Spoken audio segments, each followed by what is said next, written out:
Picture ko kayong dalawa. Ang ganda ng view dyan, oh. Oh, dali. Ganda, oh.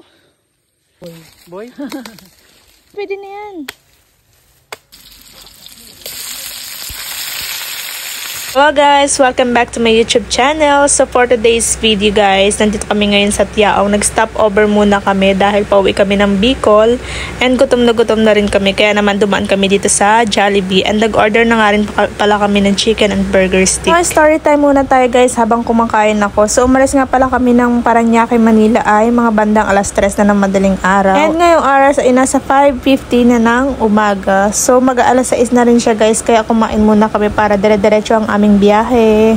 At guys, hindi ito ang unang beses na umuwi kami ng Bicol gamit ang motor. So pangalawang beses na namin tong nag-rides mula Manila papuntang Bicol. And sobrang haba talaga ng biyahe namin, almost 10 hours. At medyo malapit na nga tayo guys dito sa Sigsag Road or yung Bitukang Manok kung tawagin dito sa Quezon. And mapapansin mo rin naman sa gilid talaga marami mga rider na umuwi papuntang probinsya.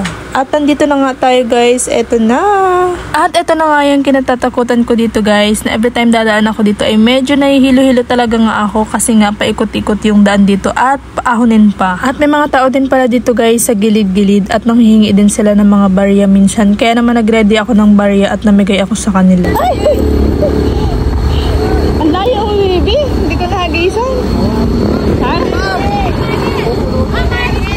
At sobrang dami nga pala ng mga motor na nakatambay dito guys. So andito sila para mag-picture dahil nga pag nandito ka sa pinakataas na to, makikita mo talaga yung kabuuan ng Sigsag Road at napakaganda talaga guys ng view.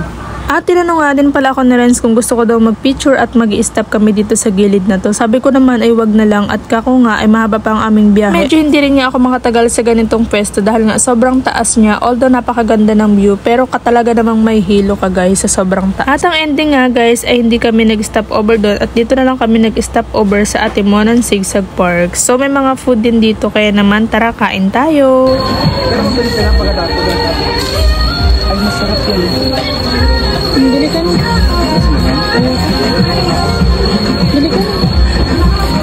So, meron silang mga kakanin na binibenta dito guys. Merong pilipit, ayan, meron ding kamote at saka yung karyoka.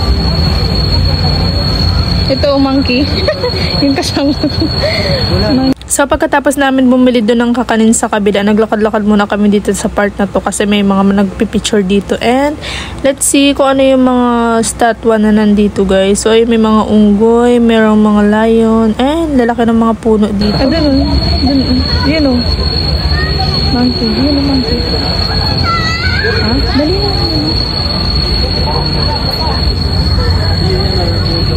At medyo sanay na nga rin pala akong umangkas sa motor at magbiyahe ng napakatagal na oras kahit medyo masakit sa pit. And mapapansin nyo guys, ayan yung mga dala-dala ko, may bag, may carton, tas nagdala na nga rin pala akong unan.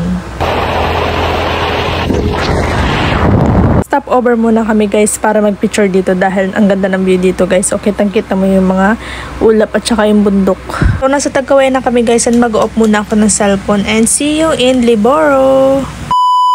So ngayong araw guys, pupunta naman kami sa bundok para kumuha ng buko at saka yung niyog dahil gagataan namin yung manok. Ignorante yun eh. Oh, bakit kang? Ay siya, ano, dyan mo.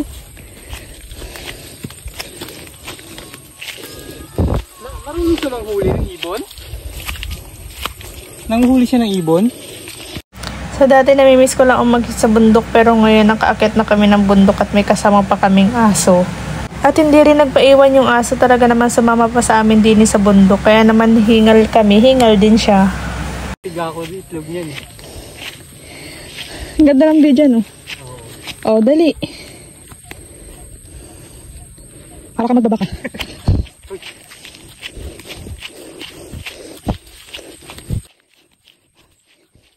Ha? Wala pa.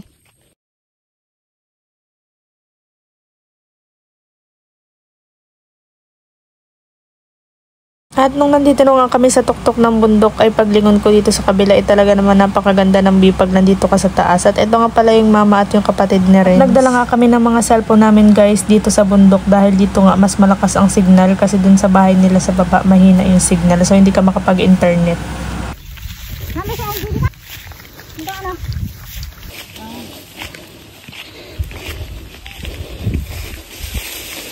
manok. Asan dito si Papa? Ang ganda ng view dito. Yan ang ang sinakop. So, nandito na nga kami guys sa pagkukuhanan namin ng buko and umaakit na si Buboy dun sa taas. So, mababa lang naman talaga guys yung puno ng buko na yan. Galing ni Buboy. Kakakabit sa ato yo. Baka malagot sa boy ha. Upa kang pigtas yan boy. O, diba? Kaso, walang dalang itak si Buboy.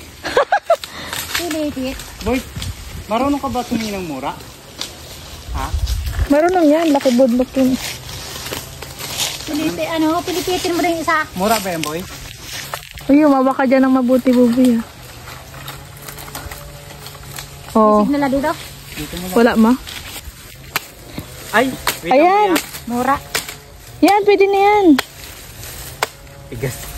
Ha? Tigas. Bukain. Lokari. Ayo. So, hindi kami nakakuha ng buko guys dahil yung aming nakuha ay medyo makunat na. Kumuha na lang kami ng niyog at aking kinudkod dahil panggata siya dun sa aking lulutuing manok. At mabuti na nga lang talaga at medyo mataas yung kudkuran din ni Mama sa bahay nila. At natapos ko na nga kudkudin yung niyog, eto na siya, gagawin ko na siyang gata. Habang ginagawa ko yung gata ng niyog, ginigisa na ni Renz yung sibuyas at bawang dahil isasangkot siya niya na yung manok.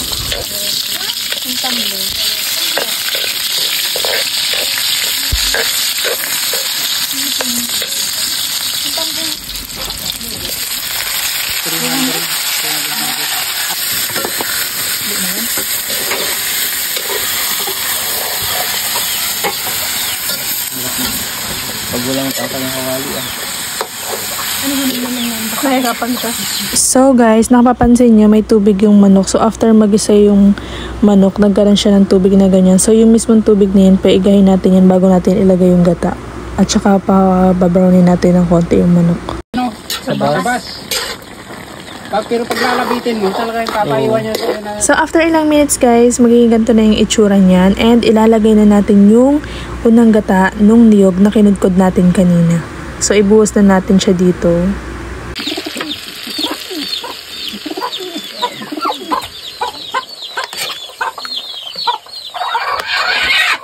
Uy! Tapos yung dinitik lang yung